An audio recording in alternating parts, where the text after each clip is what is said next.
Hi, gang. So I'm driving home from work, right? And I got some thoughts. Because I got thoughts. I got to commute, so I think about things. Here are my 3 reasons that I believe Pokemon Scarlet and Violet arrived in the condition that it did. The poor technical condition, I mean. Number 1, Nintendo and Game Freak do not experience enough competition in this niche market of catch monsters, train them, evolve them, face challenges type of game. They just don't.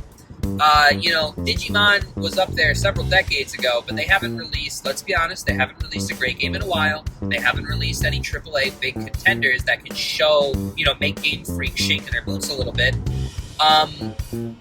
There's Temtem now, that's an indie game that's actually really quite good, and you should try it out. And I love Digimon too, but they're not putting up a big fight. So Nintendo and Game Freak do not see competition.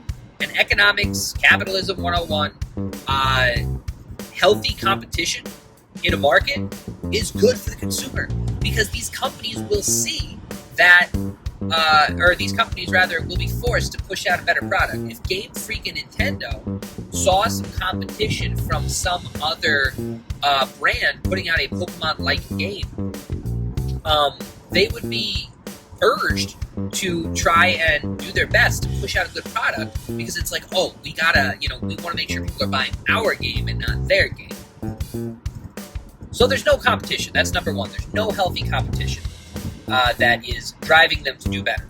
Number 2, this is the first time in the Pokemon franchise, save Legends Arceus, which I'll mention in a minute, that they foray into the massive open world territory. And that is not an excuse. And it's actually not the reason it's a problem. The actual problem, my actual number 2, is that this is their first time doing it, and they didn't consult anybody. I didn't do any research. I don't know if they didn't actually consult anybody, but this game, Scarlet, I'm playing Scarlet personally. Scarlet and Violet, they feel like the way games felt in the early 2000s, 2010s or so, when companies for the first time started making these massive open world games. It just feels unpolished. It feels like it's got a lot of technical errors. Like the developers were trying to figure it out as they went. And in 2002 and 2003, we wrote these developers, we wrote them off. We didn't write them off, but we wrote these problems off. We gave them a pass. We forgave them, because it was the first time anybody was doing something like this. So naturally, there's gonna be some ketchup, but no mustard, interestingly. So that's number 2. It doesn't seem like they cared enough, and they had the resources, certainly, to reach out and to try and bring in an expert, to try and do even a little research into how to make this happen. Number 3 is, so this is a big problem across the gaming industry right now, right? And it's something that's being addressed. It's something people are trying to do better about, but it's tough to do better about it, is crunch culture. Let me frame it to you like this. Sword and Shield came out in all its glory in 2019. How many years has it been since 2019? Correct! It's been 3 years. Legends Arceus came out, I think 8 months ago, 7-8 months ago. They didn't even carry this game to term, okay? This is an early, premature birth. It has been 7 months since Legends Arceus. We did not, by any means, need 2 mainline Pokemon entries in this year. And the only reason that I can think of for Nintendo and Game Freak to have done this simply is crunch culture and money. They wanted money. They wanted to sell more games. And they know, this is the unfortunate part, and it goes back to number 1, they know they've got us in their pocket because they've got no competition.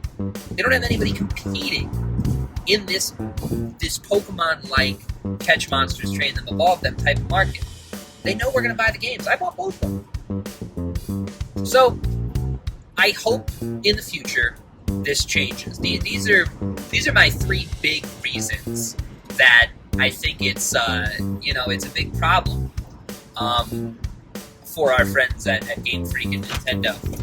They don't see competition, so they're not encouraged to try to push out a good product. They did not, or it appears to me that they did not consult an outside professional or do any research into how to make an open world game, because this game, Scarlet and Violet, feels like it came out in 2005 when we were starting to foray into this territory. And number three, there's a crunch culture problem across the industry right now.